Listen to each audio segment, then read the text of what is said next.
500 anos, Noé tinha gerado Sem, Cão, depende da sua tradução, e Jafé.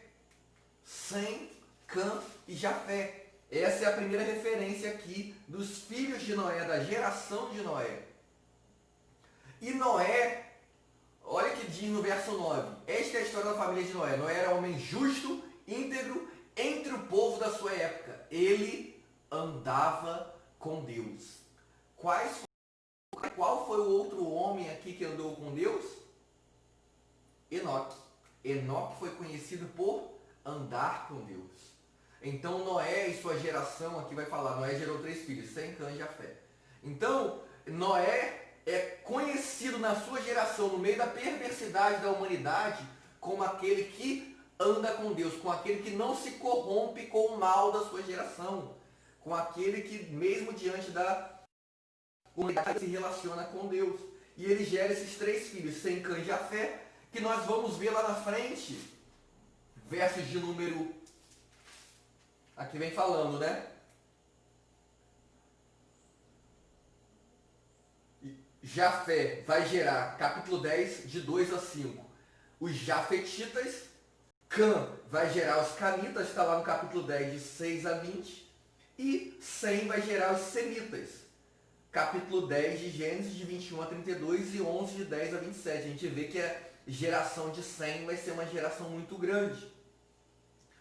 E dentro da geração de Cã, alguém vai aparecer. O filho de Cã vai aparecer primeiro, que vai ser Canaã. Então a gente vai começar a ler a história aqui de Noé. Deixa eu ver quanto tempo que eu ainda tenho. Meu Deus do céu. Vamos lá. Entrando no dilúvio. Deus vai dizer para Noé, ó Noé, vou destruir tudo. Vou destruir tudo. Você vai fazer uma arca e vai lá dar, Deus vai dar as medidas da arca, Deus vai dizer tudo como vai ser feito. Por quê? Deus espera que a arca seja um lugar de salvação. O dilúvio, embora, olha isso, irmãos, Deus é tão bom, mas tão bom, que ele quer destruir a humanidade, mas ele quer poupar a humanidade. Ele quer destruir a criação corrompida pelo pecado, mas ele quer poupar essa criação. Você consegue ver, parece que Deus está em dúvida, mas na verdade é a bondade e a justiça de Deus se chocando. Né? Deus é um Deus totalmente bom e ele é totalmente justo. E uma vez que ele quer imputar sua justiça sobre a humanidade corrompida, ele também quer mostrar seu amor, sua bondade, sua misericórdia, sua compaixão, sua graça.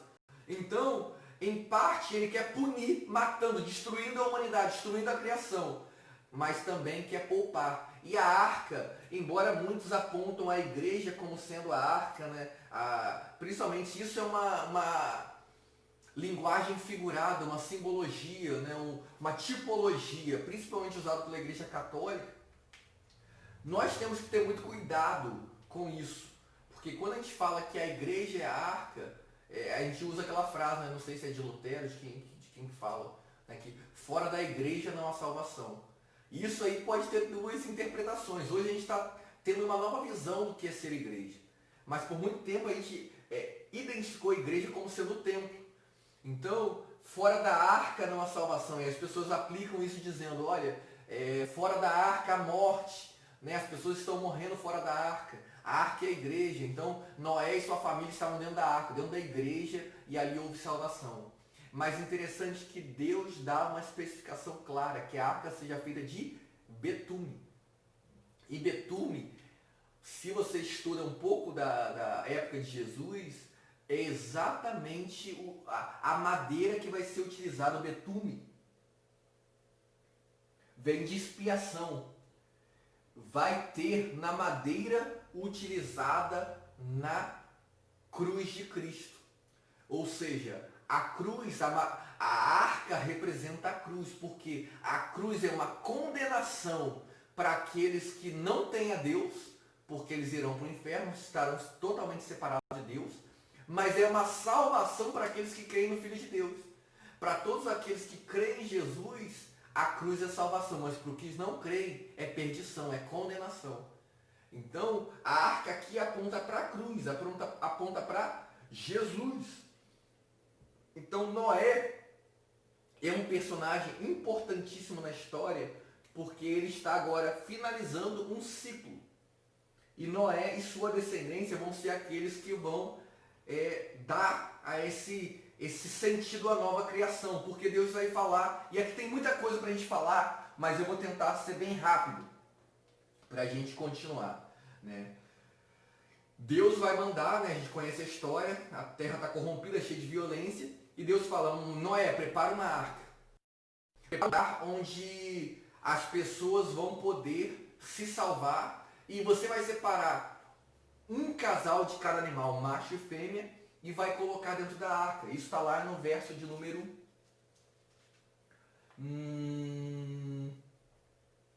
19 do capítulo 6. Faça entrar na arca um casal de cada um dos seres vivos, macho e fêmea, para conservá-los vivos. Isso é muito interessante. Virá um casal a você para que sejam considerados vivos. Está lá no verso 20 também, final do verso 20. Mas olha o que diz no verso 18. Com você estabelecerei a minha aliança. Que ele fala que vai sair água das fontes da terra, vai cair água do céu e vai destruir toda a humanidade, mas com Noé e com sua família vai estabelecer uma aliança. E nós já vimos a aliança edênica, né? Deus tira a mulher de Adão, derrama sangue e ali faz uma promessa a Adão.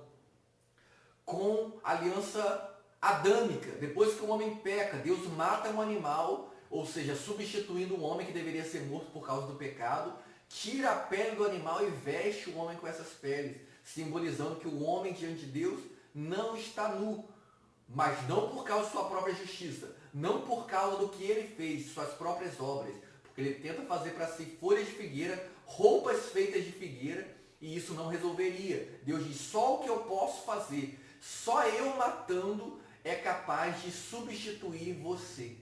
Só a minha justiça é totalmente justa.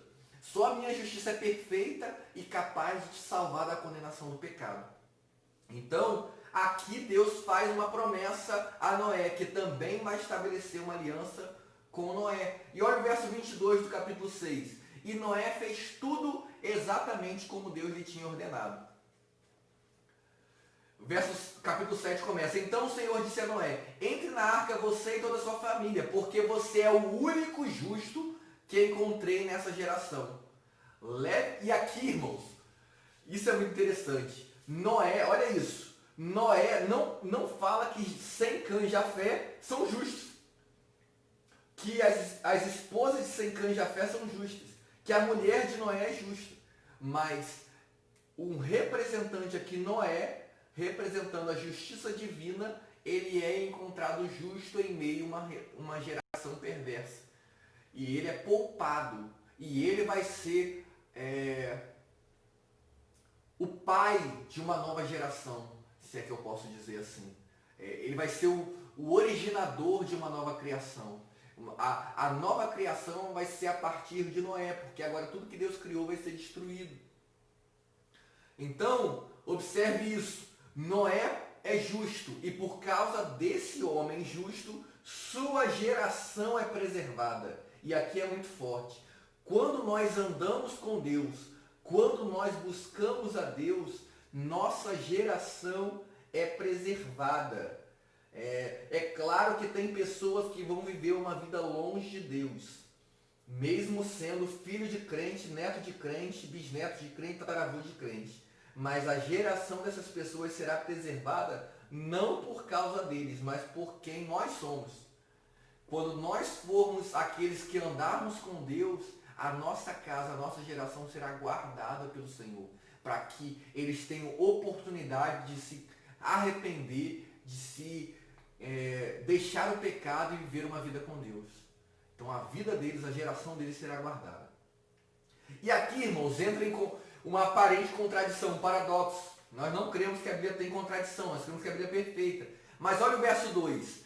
Leve com você 7 casais de cada espécie de animal puro, macho e fêmea. Aí a gente fala lá, ué, mas no verso de número 19 diz, faça entrar na arca um casal de cada um dos seres vivos, macho e fêmea, para conservá-los vivos com você. Ou é um casal ou são 7 casais? Repetindo, Gênesis 6, 19. Faça entrar na arca um casal de cada um dos seres vivos, macho e fêmea, para conservá-los vivos com você. Já no verso 2, ele vai acrescentar, leve com você 7 casais de cada espécie de animal puro.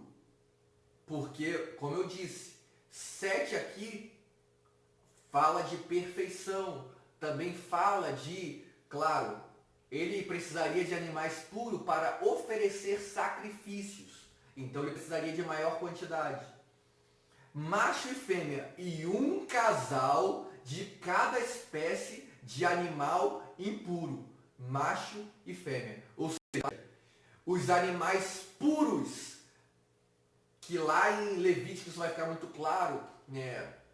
Pomba naquela época era considerado animal puro. O cabrito, carneiro, eu não vou citar aqui, eu posso esquecer de algum, né? Mas eram considerados animais puros. Era para levar 7 casais. Porém, os animais impuros, apenas um casal. Então a gente vê aqui que não há contradição. Embora no capítulo 6 diz, o capítulo 6 está mostrando até apenas uma parte do que Deus disse. No capítulo 7 está bem claro que Deus separou os animais impuros dos animais puros. E o verso 5 repete o que diz o verso 22 do capítulo 6. Verso 22, capítulo 6 diz assim, Noé fez tudo exatamente como Deus lhe tinha ordenado. Verso 5, Noé fez tudo como o Senhor lhe tinha ordenado. E aí vão ter as águas do dilúvio. 100 anos, irmãos. Noé prega a palavra enquanto está construindo e as pessoas estão com o coração duro, geração perversa, né? Jesus compara os dias dele com os dias de Noé. Então, o povo ouvia a palavra, mas não se arrependia, não se convertia. E então faz com que Noé, seus 3 filhos, sua esposa e suas 3 noras entrem na arca e ali entrem também junto com ele os animais puros e os animais impuros, mas que ele vai preservar no período de dilúvio. Então, após 100 anos pregando, o povo não se quebranta. Noé e seus filhos, que vão gerar essa geração aqui, depois que saírem, depois do dilúvio, eles entram na arca. E aí acontece aquela série de acontecimentos que nós sabemos, né? O dilúvio vai durar, as águas vão subir, né? Se eu não me engano, são 40 dias. Eu estou aqui querendo correr um pouco. São 40 dias. Eu não vou saber o versículo que está agora, porque eu estou pensando lá na frente, tá bom? Mas as águas caem, também saem das profundezas da terra e acontece o dilúvio durante 40 dias. E 40 é um número de juízo de Deus. Não à toa o povo permaneceu 40 anos, 400 anos. Olha isso é muito forte. O tempo de Malaquias até Mateus, o tempo que Deus não fala com o homem, não comunica a sua palavra ao homem, é de 400 anos. O povo ficou no deserto tantos anos, 40 anos, 50 anos, 30 anos, eu não lembro agora quantos anos que o povo ficou no deserto, mas se não me engano 40. Me ajuda aí. Porque eu não anotei aqui e agora eu estou pensando em coisas na frente. Meu Deus, muita coisa para falar, aleluia. Preciso correr.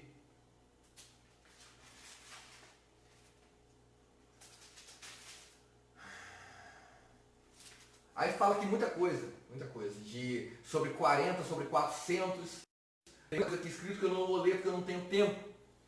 E Deus estabelece então um fim para o dilúvio. Né? A gente está continuando aqui sobre a corrupção. Nosso foco hoje é falar de Gênesis 4 a 11, sobre a corrupção da humanidade. Então, Noé é esse representante que vai começar essa geração após o dilúvio. Olha o verso do capítulo 8, verso 1. Então, Deus lembrou-se de Noé e todos os animais selvagens e rebanhos domésticos que estavam com ele na arca, enviou um vento sobre a terra e as águas começaram a baixar. Isso é muito forte. Cara, Deus fecha Noé e sua família dentro da arca, e a gente sempre pensa que a gente tem uma relação assim muito difícil com os planos de Deus, com os projetos de Deus, né? E às vezes a gente vê Deus fazendo coisas que a gente não entende. E Deus prende, vamos dizer assim, o Noé e sua família da arca, mas para que eles pudessem ser salvos. Então, Deus sim é capaz de fazer coisas que nós não conseguimos compreender. E nós, na nossa cabeça, até achamos errado, mas que na verdade Deus sabe o que está fazendo. Deus sempre sabe o que está fazendo. As águas fora eram juízo, mas ele bebia água dentro. E a água ali trazia vida, a água dentro da arca. Então, como eu já disse, a arca aponta para Cristo. E no final do dilúvio vai ter essa famosa cena, né, de Noé soltando um corvo, verso de número 7, para ver se as águas baixaram. As águas que mataram muitas pessoas submersas, agora Noé solta, porque mesmo depois de a arca parar no Monte Ararat lá, Deus não abre a porta. Ou seja, tem portas que Deus fecha na nossa vida que são para nos salvar. Às vezes a gente acha que quando Deus fecha a porta, é só... Quando portas são fechadas, a gente acha que é o diabo, que, né, muitas coisas. Mas na verdade tem portas que Deus fecha para nos proteger, para nos guardar, para nos salvar.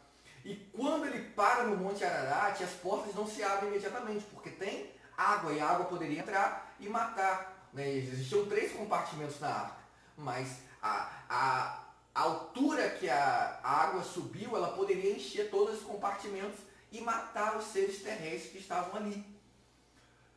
Mas Deus então dá uma direção a Noé e ele solta o corvo. E olha isso. O corvo vai e fica dando voltas sobre os cadáveres, verso número 7. Corvo, irmãos, é uma figura de Satanás. Corvo é um primo do flamenguista, primo do urubu, né? Então, o corvo, ele representa o quê? Aquele que se alimenta de carniça, se alimenta de carne morta. Então, fora da cruz, fora de Cristo, fora da arca, existe o quê? Pecaminosidade, corrupção. Então, os corpos ali que estavam mortos sobre as águas, que o corvo estava dando voltas por ele, simbolizava a pecaminosidade, a humanidade caída, o pecado. E o Satanás se alimenta do pecado que é em nós. Lembra lá do termo da maldição sobre a serpente? Você comerá do pó. E o pó fala da humanidade do homem, que é uma humanidade agora, depois do pecado, pecaminosa. Ou seja, o Satanás, a serpente, se alimenta do pecado que há na humanidade.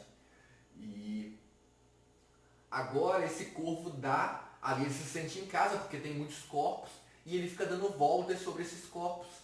Agora, olha o verso de número 8. Não fala mais do corvo, que simboliza Satanás, que gosta da morte, que vive sobre corpos, né, que estão mortos espiritualmente. Verso de número 8. Depois soltou uma pomba. Isso aqui é linguagem figurada, isso aqui é tipologia bíblica. Soltou uma pomba para ver se as águas tinham diminuído na superfície da terra. Mas a pomba não encontrou lugar onde pousar os pés, porque as águas ainda cobriam toda a superfície da terra. E por isso voltou para a arca a Noé.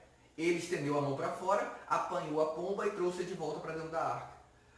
O Espírito Santo, irmãos, ele estava no céu com Deus. E quando a gente vê Gênesis 1:2, diz que o Espírito de Deus pairava sobre a face das águas. O que é pairava? Não é parava, é se movia, se movimentava sobre a face das águas. Então aqui é uma figura, é uma tipologia, uma simbologia do Espírito Santo na criação. Essa pomba solta aqui fala do Espírito Santo na criação. Vamos lembrar que quando Jesus está lá, junto com João Batista, ele vai ser batizado, o Espírito Santo desce como ele no formato de uma pomba. Como eu disse, pomba não era esse animal cheio de piolho que a gente alimentava nas praças. Pomba era um animal limpo. Representava a pureza de Deus no seu espírito. A santidade de Deus. O Espírito é santo, ele é puro. Então, o Espírito Santo é liberado, ele está pairando na criação sobre a face das águas. Olha a segunda pomba. Depois soltou uma pomba para ver se as águas tinham diminuído. Ah tá, já li esse versículo 8. Verso de número 10. Noé esperou mais 7 dias e soltou novamente a pomba. Ao entardecer, quando a pomba voltou, trouxe em seu bico uma folha nova de oliveira. Noé então ficou sabendo que as águas tinham diminuído sobre a terra. Ah tá, até aqui.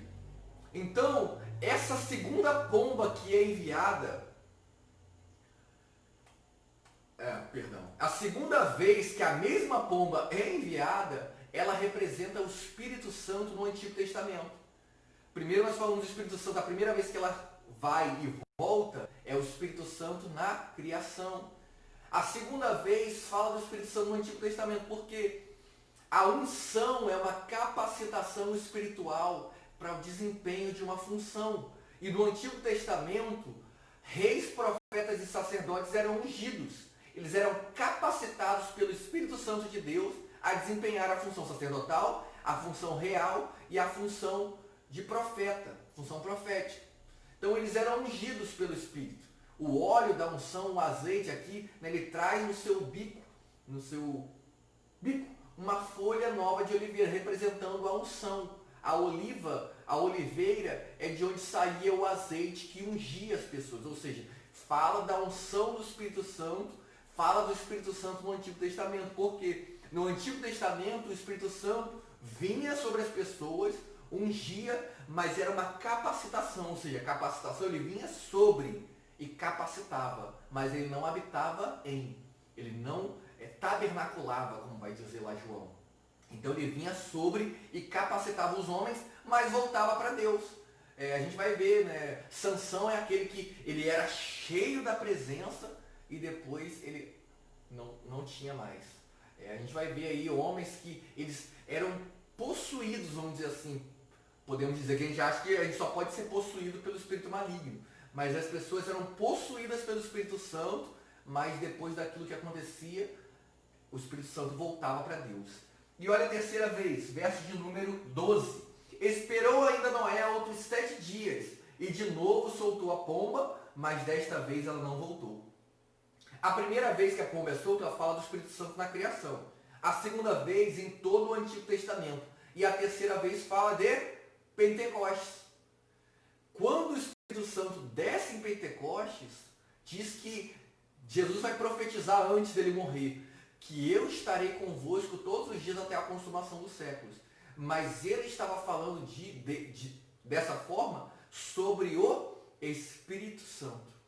Ou seja, em Pentecostes, essa pomba representando o Espírito Santo vai ser derramada, que aqui é profetizada em Noé, e não vai retornar mais para a arca, não vai retornar mais para Deus. Noé representa Deus aqui.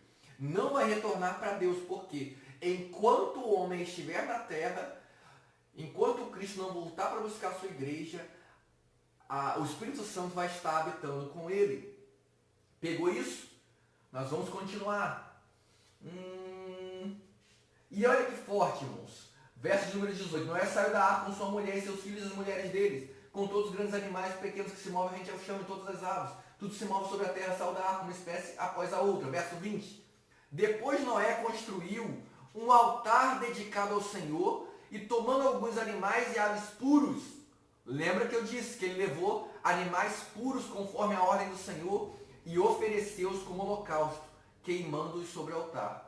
E o Senhor sentiu o aroma agradável e disse a si mesmo: nunca mais amaldiçoarei a terra por causa do homem, pois o seu coração é inteiramente inclinado para o mal desde a infância. E nunca mais destruirei todos os seres como fiz dessa vez. E olha a promessa que Deus vai fazer de preservação da terra. Enquanto durar a terra, plantio e colheita, frio e calor, verão e inferno, dia e noite, jamais cessarão. Deus promete então preservar a terra por causa de Noé, porque Deus identifica que o coração do homem é inteiramente inclinado para o mal desde a sua infância.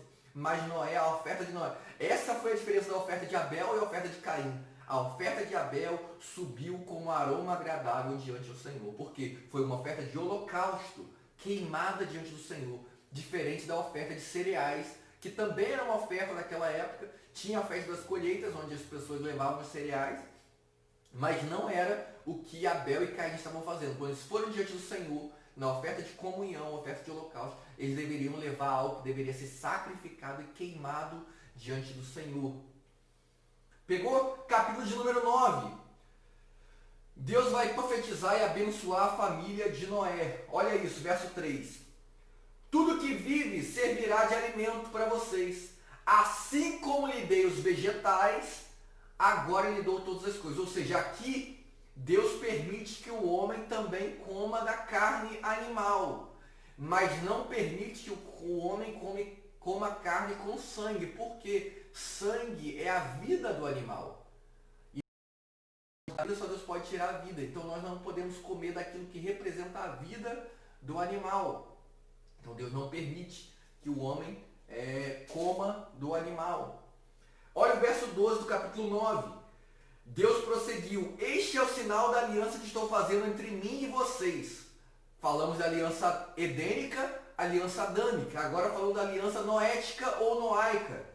Este é o sinal da aliança que estou fazendo entre mim e vocês, e com todos os seres vivos que estão com vocês para todas as gerações futuras. O meu arco, o arco-íris que coloquei nas nuvens, será o sinal da minha aliança com a terra. Então, todas as vezes que chove, nós lembramos da aliança que Deus fez de preservação da terra. Enquanto houver vida na terra, frio e calor, verão e inverno, dia e noite, Deus não irá destruir a terra. Então, sempre quando chove, nós olhamos para o céu, vemos o arco, que é uma aliança que Deus fez, que a terra não será destruída mais por água, assim como foi no período do dilúvio. O dilúvio foi um tipo de juízo. E é por isso que, quando Jesus fala do fim dos tempos, ele fala, assim como foi nos dias de Noé, ele fala de Noé como juízo, porque Deus estava punindo, e Deus virá para julgar a corrupção da nossa geração, e só que não será mais com água, será com fogo. Pegaram? E aqui, gente, a gente vai entrar nessa outra parte que eu falei de Canaã e dos filhos de Noé. Verso de número 18. Os filhos de Noé saíram da arca, foram Sem, Cã e Jafé. Observe que vai dar ênfase para uma pessoa. Cã, ou Cão, é o pai de Canaã. Eles foram os 3 filhos de Noé, e a partir deles toda a terra foi povoada. Noé era agricultor e foi o primeiro a plantar uma vinha. A gente conhece a história, ele vai lá, ele planta uma vinha, colhe dessa uva, toma o vinho e se embriaga.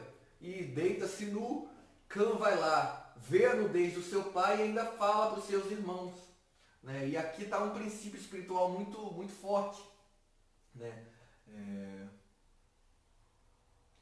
O problema não é às vezes a gente ver a nudez do nosso pai, nesse sentido aqui, ver o erro, a vergonha de alguém que está sobre nós como autoridade. Aqui pai fala de autoridade, pode ser o presidente, pode ser o pai, pode ser o professor, pode ser o pastor, fala de autoridade. O problema não é você identificar o erro, ver a nudez, a vergonha, é você expor a nudez. Então,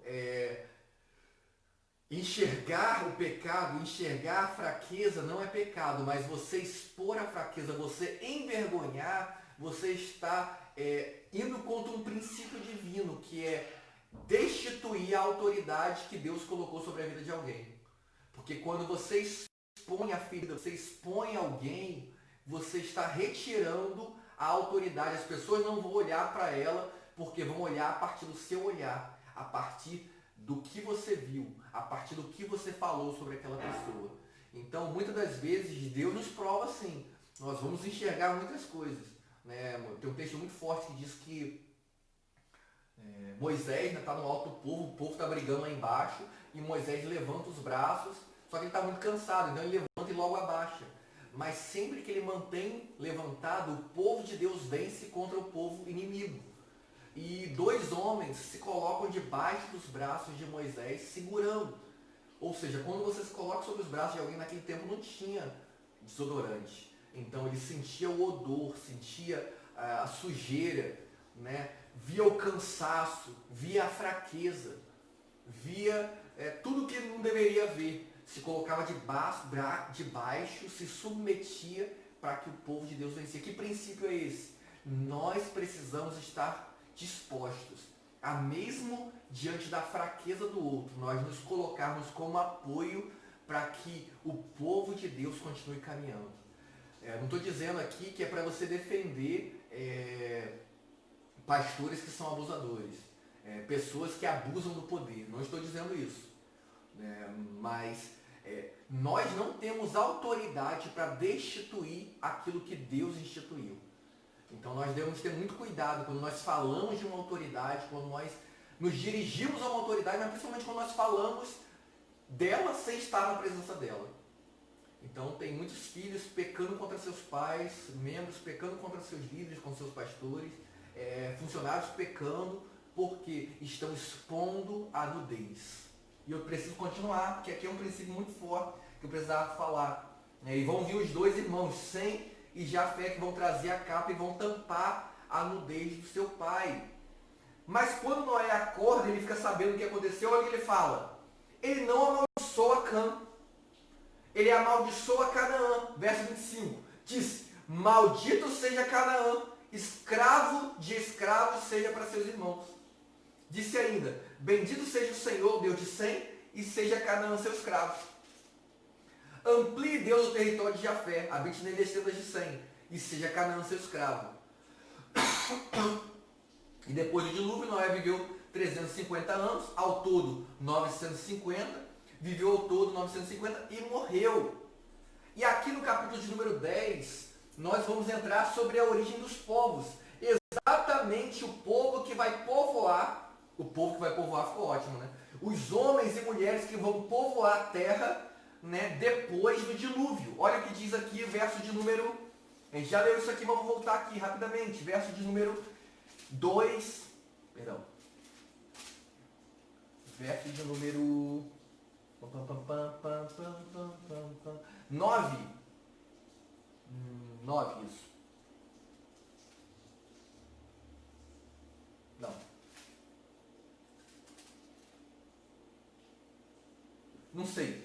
Mas a gente leu lá atrás, que eu estou com pressa. Tem muita coisa pra gente falar ainda, irmão. Vocês estão aí comigo, né? Não me abandona, não.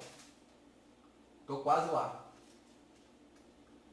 Mas tem um texto que a gente leu que Sem, Cã e Jafé eram eles que iam povoar a terra após o dilúvio. Eles entraram na arca e eles que vão povoar a terra depois do dilúvio. Tá bom. Chegamos aqui no capítulo de número 10. Então falamos da origem das famílias. E nós vamos falar agora da origem dos povos. Origem das nações. Capítulos 9 e 10 falam da origem dos povos. Vamos falar dos Jafetitas, os Camitas e os Semitas. Esses povos dos descendentes de Noé, que buscaram a Deus, Noé que andou com Deus, e agora a sua geração, mesmo tendo esse Canaã aqui, esse homem que expôs a nudez do seu avô, Cã, que expôs a nudez do seu pai, sua geração foi amaldiçoada.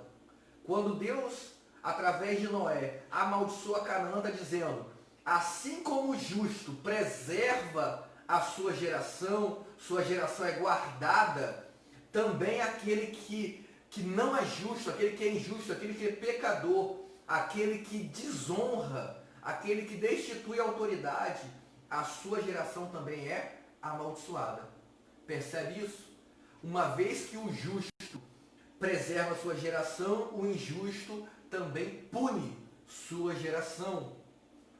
Aqui nós estamos falando do Antigo Testamento. Então aí vai falar dos Jafetitas, eu não vou entrar aí, né? Camitas, o mais famoso dos Camitas vai ser Nimrod, né? Verso de número 8 do capítulo 10. O primeiro homem poderoso na terra. Ele foi o mais valente dos caçadores. No início do seu reinado abrangia Babel. Então ele vai atingir Babel, né, que a gente vai ver. depois vai se estender até o Império Assírio, e onde fazia na época de Jesus, na época dos profetas, perdão, no Antigo Testamento, antes de ser destruído Nínive, né? Então também vai atingir Nínive. Então fala desses três povos aqui no capítulo de número 10. Jafetitas, Camitas e os Semitas. Pegou? E nós chegamos no capítulo de número 11. Porque o capítulo de número 11 é o auge da corrupção da humanidade. Como eu disse, Deus preservou Adão e Eva, não matando por causa do pecado, mas expulsando do jardim para que ele não comesse da árvore da vida e permanecesse eternamente vivendo no pecado. Deus preservou Caim, botando nele um sinal para que ele não morresse, esperando que ele se arrependesse, o que a Bíblia não aparenta que aconteceu, gerando então uma geração perversa como Lameque. E nós vemos aqui que Deus vai preservando os seus descendentes, né? E vemos que um dos filhos de Noé se corrompe, né? Gerando então maldição para a sua geração. E essa geração vai dar origem à Torre de Babel. Os Camitas vão ser os povos originadores da Torre de Babel. Então, por causa dos Camitas, vai ter uma geração que vai estar totalmente distante de Deus, separada de Deus. Ou seja, olha isso, irmãos. Havia uma unidade, o que Deus esperava do homem? Uma unidade em relacionamento com Ele, uma unidade que se estivesse próxima com Ele. É por isso que Deus espera que a oração de Cristo lá é: eu oro para que eles sejam um, oração sacerdotal, João 17. Eu oro para que eles sejam um, mas uma unidade que se relacione com Ele. Olha o versículo 1 de Gênesis 11, estou acabando. No mundo todo havia apenas uma língua, um só modo de pensar e falar. Existia uma unidade que se opunha contra Deus, uma unidade ao contrário do que Deus esperava. Tal unidade foi tão poderosa a ponto de estabelecer uma construção fundamental, uma construção que atingia as alturas. O Taj Khalifa, que é o edifício mais alto do mundo lá nos Emirados Árabes, ia perder feio para a Torre de Babel. Por quê? Ali foram homens que não estavam em comum acordo, que planejaram. Não sei quantos anos, 322? Tem que pesquisar, pesquisa no Google, né? O edifício mais alto do mundo. Mas perdia para a Torre de Babel. Por quê? Babel representa Babilônia. O que Babilônia é, gente? Eterna oposição de Deus. O Império Babilônio era um império onde existiam outros deuses. Babel é de onde dá a origem de Babels, Babilônia. Ou seja, aonde as pessoas não tinham compromisso nem aliança com esse Deus, com Deus Yahvé, o Deus Elohim, o Deus Criador. Então, a Torre de Babel é o cúmulo, é o auge da corrupção da humanidade, uma corrupção que os humanos corrompidos se uniram contra Deus, querendo chegar às alturas. Lembra que o desejo de Satanás, o desejo do seu coração era estabelecer o seu trono nas alturas, próximo de Deus. Esse é o desejo de Babel. Deixa eu ver aqui mais coisa.